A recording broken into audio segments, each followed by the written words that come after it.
Boy, did you make a good choice. Welcome to Bills by the Numbers, where we let the stats tell you where the Bills are at. We're presented by FanDuel. Make every moment more. Coming up, who has the most to gain and the most to lose on Buffalo's roster this preseason?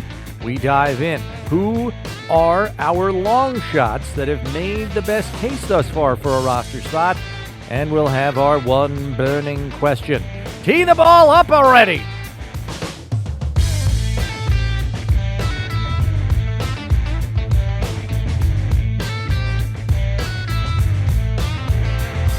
Happy to have you with us here on Bills by the Numbers. Bills Wall of Famer Steve Tasker, Bills insider Chris Brown with you. And as we've done of late, as we begin the preseason, we start with these three things. Thing number one, Steve, what two players on the Bills roster do you believe have the most to gain this preseason? I think the guys that jump out to me are the guy who jumped out at the scrimmage, Zach Davidson, the tight end. This is a team that if a guy like Davidson steps up, he could really change the entire philosophical direction of the offense. He gives them a third tight end who is probably a better pass catcher than Dawson Knox, certainly a big body, 6'7", 250, but he's more along the lines of Dalton Kincaid, which would put defenses in a real bind if you've got two tight ends like that. And, of course, then Dawson Knox is the physical presence down inside.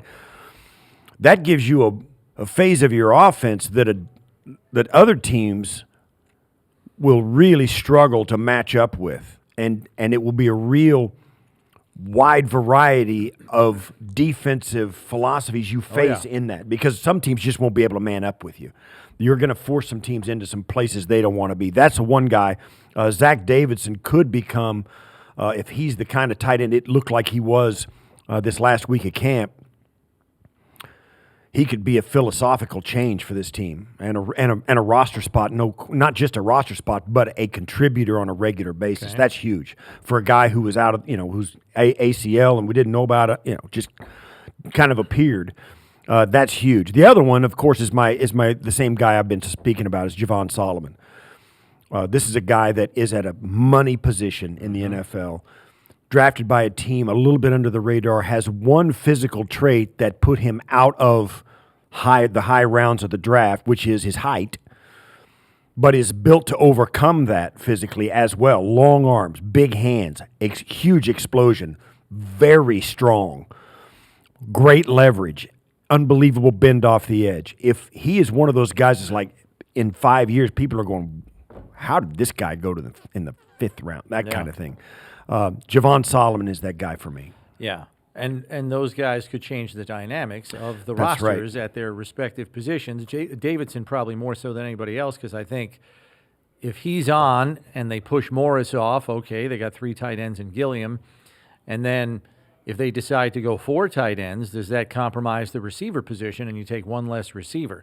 So there are some decisions to be made concerning the 53 for sure. I kind of went in a different direction in terms of most to gain, and I went with more, I guess, well-known players on the roster. I think Kyer Elam has the most to gain here. This guy could land a starting spot with the way he's been playing. He could go from a weekly inactive player last year to a starter in a single offseason. That's pretty good in terms of stuff to gain.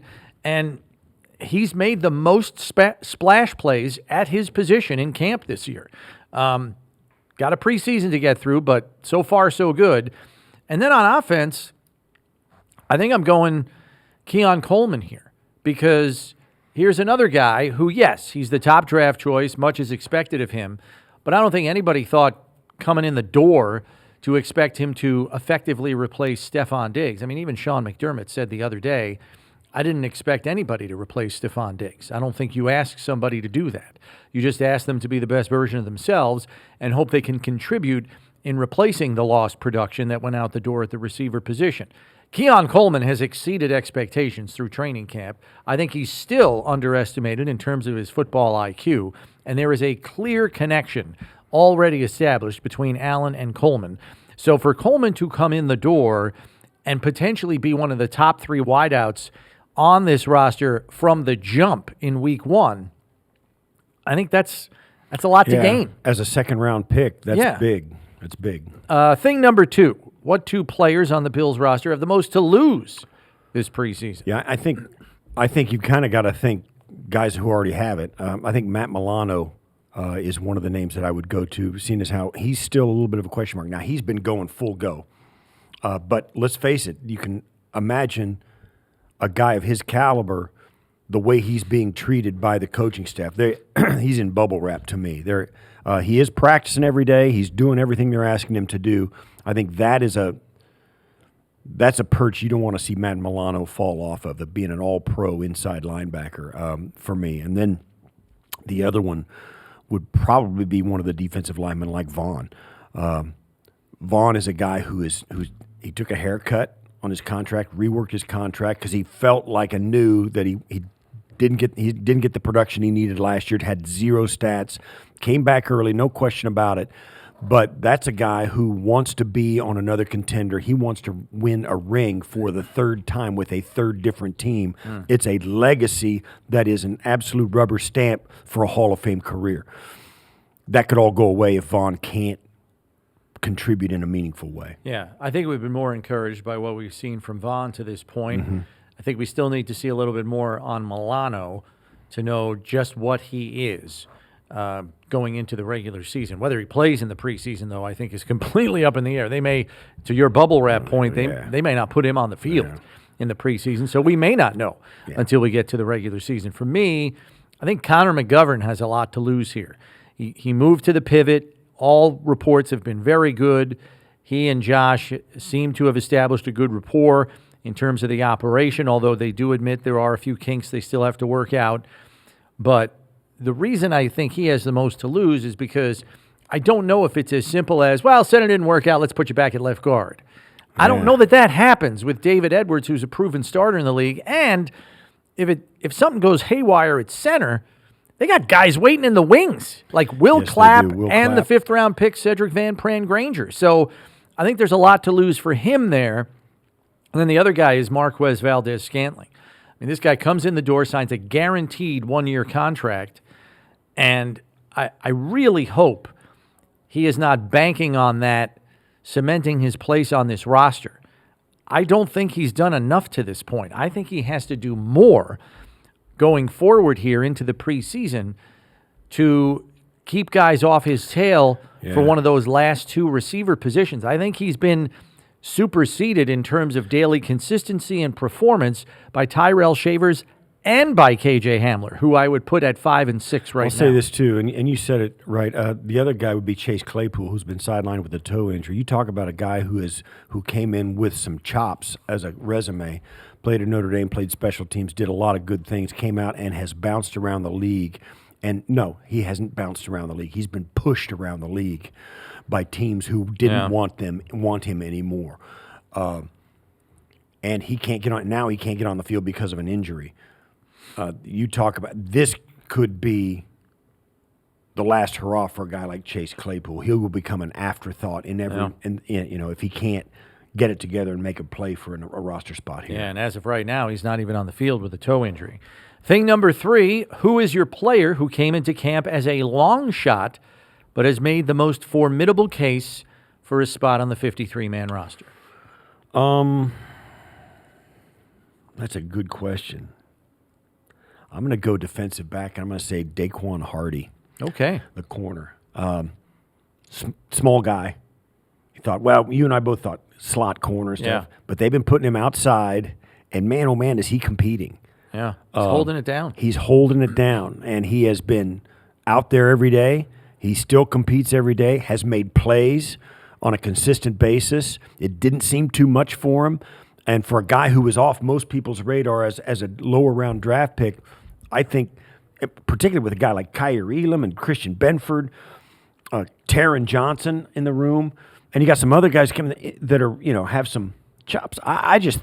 I've been really impressed with him. Yeah. His athleticism is there. His toughness is there. Oh, he's scrappy. There's a lot to like about him. Yeah. And I think he has been the guy that I've been like, well, okay, here he is again. And that's a good place to be for a low-round draft pick. Yeah, for me in this category, I'm going to mention 2 guys I had on my sleeper list going into training camp, Zach Davidson and Tyrell Shavers. I think both of those guys have made good cases to be on the 53-man roster. Again, we got to get through a preseason, but so far so good. And then another guy I'll throw on this list, how about Deion Jones, the veteran free agent pickup at linebacker? I think there's still some gas left in that tank. And, I mean, this was a guy that was a Pro Bowler as a rookie with the Falcons. And, for whatever reason, his play or his fit in a scheme just didn't seem to match up.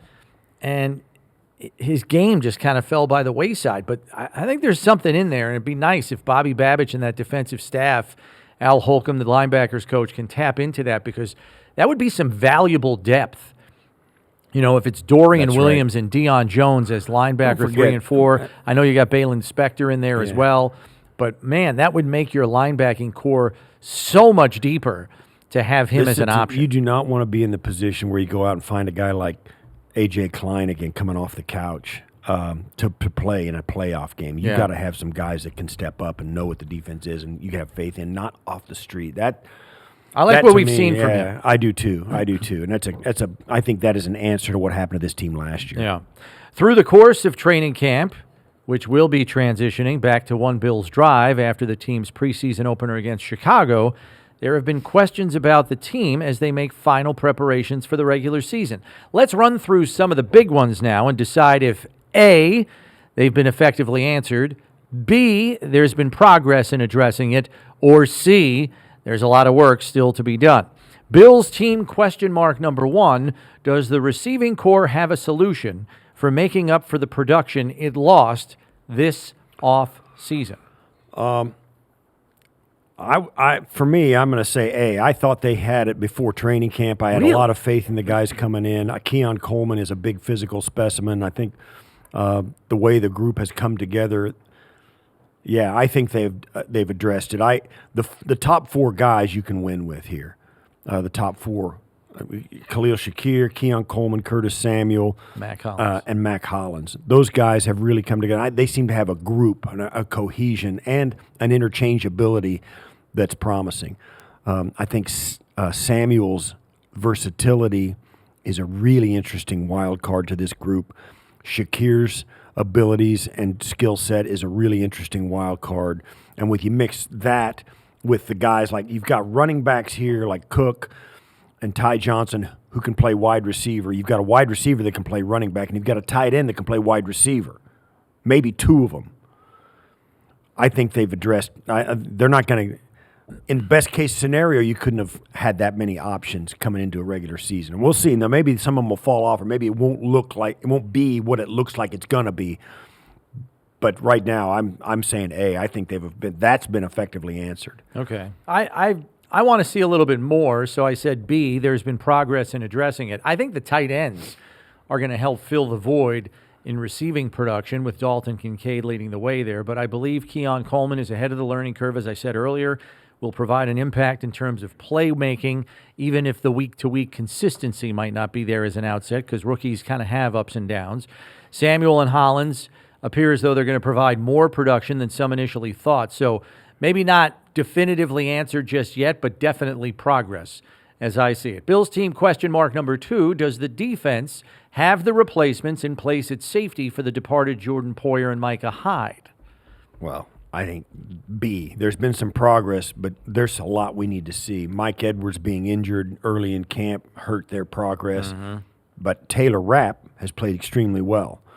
And I'm confident in those 2 guys, along with Cole Bishop, his injury. So you got to see a lot. There's work.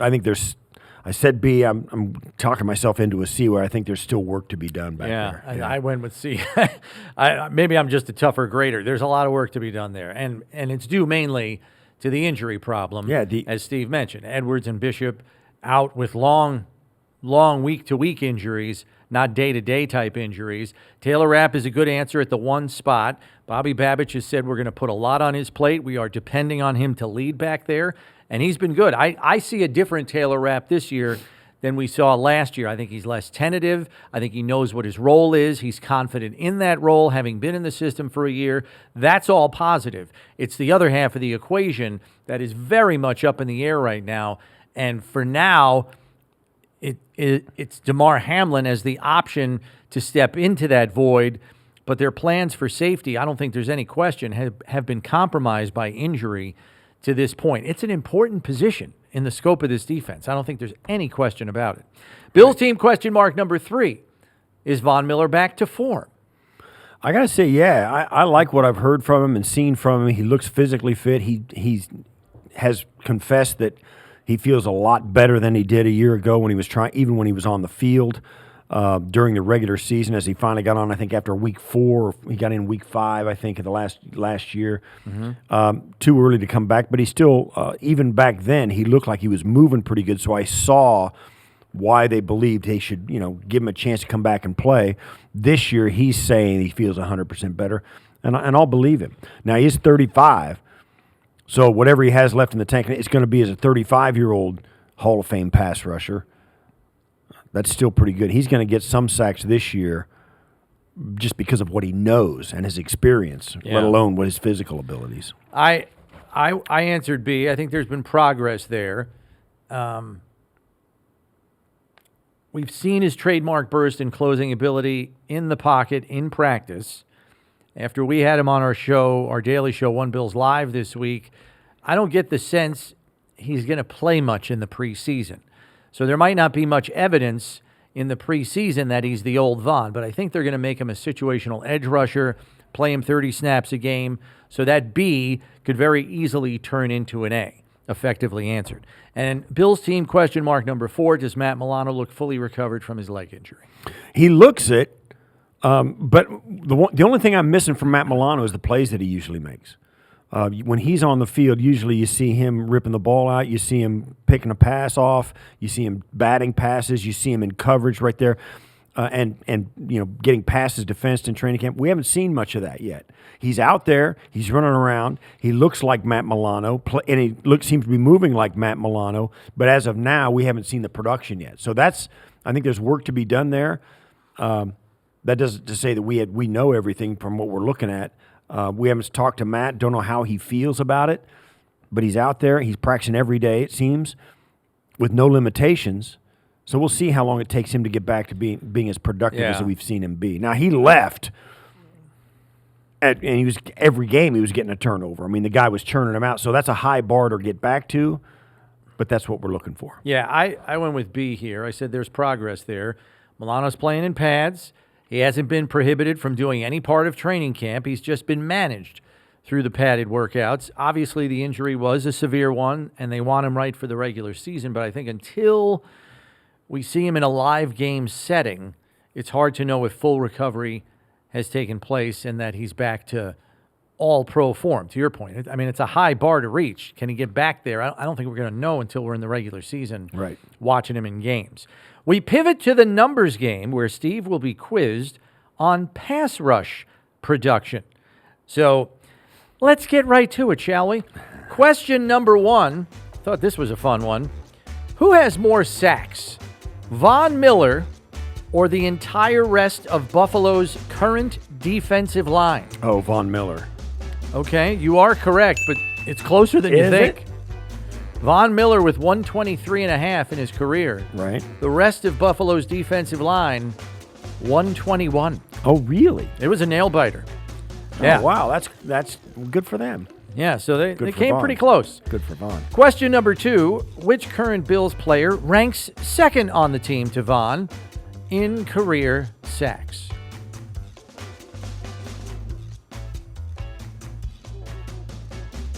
How many years has Casey Toohill been in the league?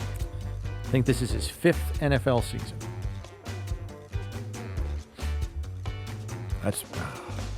I'm going to say, I'll say Rousseau. It is Ed Oliver with 24. After him, it's DeJuan Smoot, 23.5. Yeah, okay. All right. Question number 3, which non-defensive lineman has the most career sacks on Buffalo's defense? I will say Matt Milano. It is not Matt Milano. I'll give you a hint. It is a new addition to the roster. I will say Nick Morrow. It is not Nicholas Moreau. You're on the right track. It's Deion Jones. It was a linebacker. Deion Jones with 12 career sacks. All right, question number 4, Steve. How many times have the Bills finished in the top 5 in sacks during Sean McDermott's tenure as head coach? Top 5 in sacks. How many times? I will say once. And you would be correct. It was just last year. Yeah. They ranked 4th in the league with 54 sacks, the most in a season during the McDermott era. Not coincidentally, McDermott was the defensive play caller last season, which should tell you something. I went down the list. 2017, 2018, they weren't even in the top 25 in the league. 2019, they were 12th. 2020, they were 16th. 2021, they were 11th. 2022, they were 15th. And last year, 4th in the league with 54 sacks. That is the numbers game. Bills fans, get in on the action with FanDuel, America's #1 sportsbook. Just download the app today to play any way you want. Plus, with live betting, you'll get updated odds on games that have already started. Best of all, you'll get paid your winnings fast. Make every moment more with FanDuel, official sportsbook partner of the Buffalo Bills. Time now for our one burning question. Earlier this week, Bills defensive coordinator Bobby Babich revealed that he'll be in the coach's booth on game days. While the decision on who is calling the defensive plays has not been made, do you believe this gives credence to the speculation that he will be given play calling duties come the regular season? No.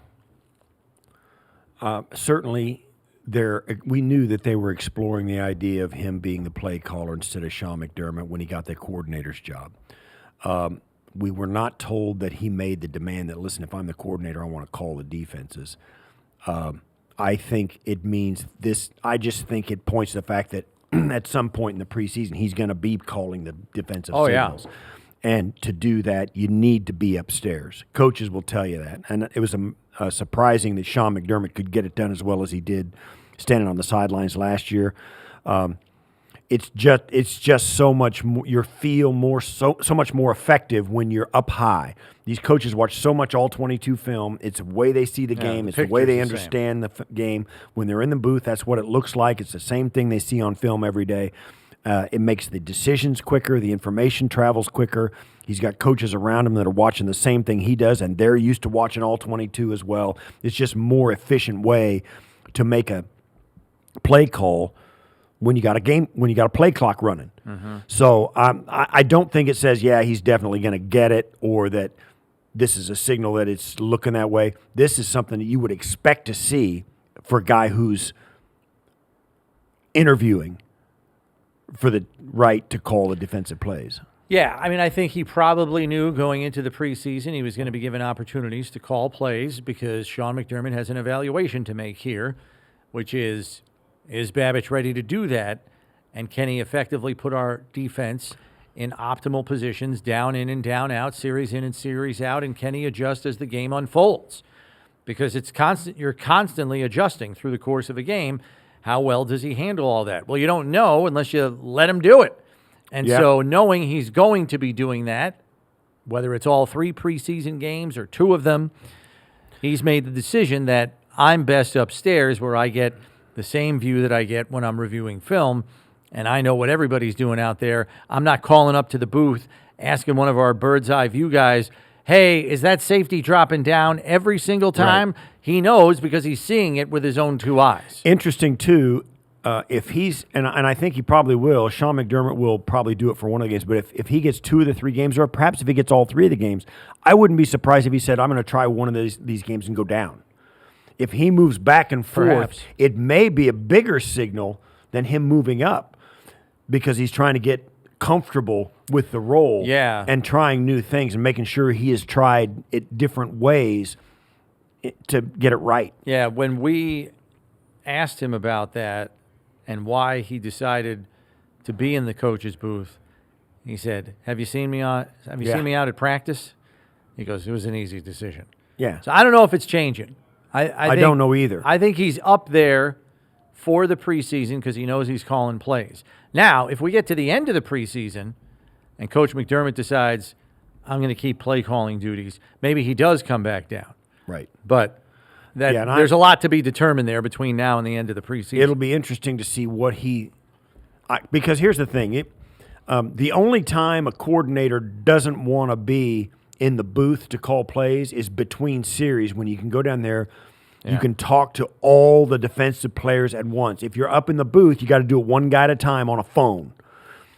He says, now let me talk to Milano. Put Milano on. Now let me talk to Taryn. Put Taryn on.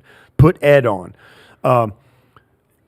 As a coordinator on the sidelines, you group those guys up and you can give them all this. And you can obviously, it's child's play not to be able to see the fact how effective it is when you get all of them and to give them the same message, the same tips, the same philosophy, the same mindset. It's enormously effective when you're down on the field between series. But when you're up top and you see the offense and you think, oh, I need to do this now. I got to make a different call. It has to happen that fast. It will not happen that fast if you're down on the sideline. No. Our closing figure deals with the best sack total seasons in Bills history. There have been just 3 seasons since the sack became an official statistic in 1982 in which Buffalo has posted 50 sacks or more in a season. In 2013, they set the franchise mark with 57. The following season, in 2014, they recorded the second most with 54. This was during the days of Mario Williams, Kyle Williams, Marcel Darius, and Jerry Hughes. Last season is the only other time the Bills have eclipsed the 50-sack barrier in a season, as McDermott's defense tied for second most in team history with a 54-sack season in 2023. That's a wrap for this episode. Do yourself a favor and subscribe on whatever podcast platform you use so you know when the next episode is out. Because when you need to know about the Bills, you need to check Bills by the Numbers. For Steve Tasker, I'm Chris Brown. Thanks for listening. We'll catch you next week, everybody.